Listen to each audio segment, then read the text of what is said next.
السلام علیکم ویورز، جیسا کہ آپ کو پتہ ہے کہ گزشتہ ماہ 28 اگست کو خیبر پختونخوا کے علاقے کوہستان میں 5 نوجوان سیلاب میں ڈوب گئے تھے اور ان کی تصویر بہت وائرل ہو گئی تھی۔ ان میں سے ایک نوجوان معجزانہ طور پر بچ جانے میں کامیاب ہو گیا تھا اور اس نے دل دہلا دینے والی داستان بتاتے ہوئے کہا ہے کہ ان کے مرنے والے دوستوں کو یقین تھا کہ کوئی نہ کوئی ان کی مدد کے لیے ضرور آئے گا۔ ضلع لوئر کوہستان کے علاقے دوبیر سناگائی میں 28 اگست کو مدد کے منتظر یہ 5 دوست سیلاب کی نظر ہو گئے تھے، جن میں سے 4 دوست ڈوب کر جاں بحق ہو گئے تھے جبکہ ایک خوش قسمت نوجوان کو بچا لیا گیا تھا۔ مذکورہ واقعے میں بچ جانے والے نوجوان عبید اللہ نے حال ہی میں کوہستان ٹی وی سے بات کرتے ہوئے واقعے کی دل دہلا دینے والی داستان سنائی اور بتایا کہ انہوں نے اپنے دوستوں کو آنکھوں کے سامنے ڈوبتے ہوئے دیکھا۔ عبید اللہ کے مطابق وہ اور ان کے دوست معمول کے مطابق کام کر رہے تھے کہ اچانک وہاں سیلاب آ گیا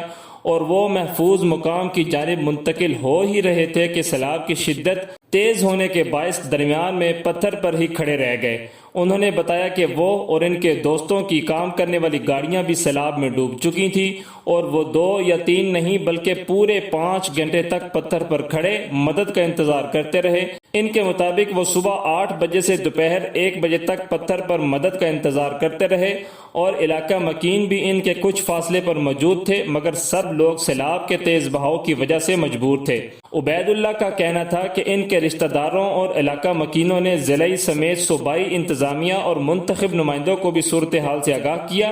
اور تمام افراد کی مدد کے لیے امدادی ٹیمیں اور ہیلی کاپٹر بھیجنے کی اپیل بھی کی۔ انہوں نے بتایا کہ ان سمیت ان کے تمام دوستوں کو امید اور یقین تھا کہ ان کی مدد کے لیے کوئی نہ کوئی آئے گا، مگر ایسا نہیں ہوا اور اچانک سیلاب میں مزید شدت آئی تو وہ سب بہہ گئے۔ ایک سوال کے جواب میں عبید اللہ نے بتایا کہ ان کے باقی تمام دوست سخت ڈرے ہوئے تھے مگر وہ خود سیلاب سے رسیوں کی مدد سے نکلنے کو تیار تھے۔ انہوں نے کہا کہ سیلاب نے ان تمام افراد کو ڈبو دیا تھا اور وہ بھی پانی میں جا چکے تھے، مگر چونکہ انہوں نے کافی رسیاں اپنے گرد لپیٹ رکھی تھیں، جیسے ہی پانی کی شدت زیادہ ہوئی اور وہ سیلاب میں بہنے لگے تو مقامی لوگوں نے رسیوں کی مدد سے ان کو باہر کی طرف کھینچنا شروع کیا اور وہ اس طرح کنارے کی طرف چلے گئے، جبکہ باقی 4 دوست وہ پانی کی نظر ہو گئے اور اس طرح وہ اکیلے بچنے میں کامیاب ہو گئے۔ جی ہاں ویورز، یہ وہ وائرل تصویر میں نوجوان ہیں جو کہ اکیلے بچنے میں کامیاب ہو گئے تھے اور انہوں نے اپنی داستان میڈیا کو سنائی۔ امید کرتا ہوں آپ کو آج کی خبر اچھی لگی ہوگی۔ اپنا خیال رکھیے گا۔ اللہ حافظ۔